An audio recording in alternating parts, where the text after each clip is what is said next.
Video start है, जल्दी ले जल्दी ले। आईफोन के चक्कर में गलत बोले तो बहुत अच्छा जहाँ फेमस बना रोज एगो डालबे मजा नहीं सीरियस। जय श्री कृष्णा। आई बताबिए हम सब मिथिला में छियै। मिथिला किछु मान सम्मान के सिस्टम बनल छै, नियम छै। देखो बालक के जे कहल कि जब धोती कुर्ता पंडित जी नहीं पहिरावा, लेकिन हम कहलियै जे धोती कुर्ता पहिरला कते सुंदर लगे छै ने। हम यह कहे छी मिथिलावासी से आलू आदि पहिरी आठवन के कोनो दिक्कत नहीं छै, बढ़िया बात छै। लेकिन मिथिलावासी जो पूजा पाठ धर्म कर्म में रही जो आन दिन नहीं हो तब पूजा पाठ धर्म कर्म में जे तो धोती कुर्ता जरूर पहिरी। किया तो धोती कुर्ता और पाग ई मिथिला के सबसे धरोहर छे, मान सम्मानक छे एकटा। ते द्वारे एहि चीज सब पर ध्यान राखी और मिथिला के मान सम्मान के बढ़ावी।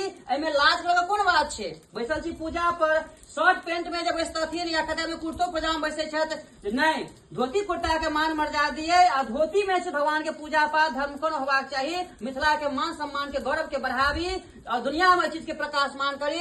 हर हर महादेव, हर हर महादेव। जय मिथिला, जय मैथिली।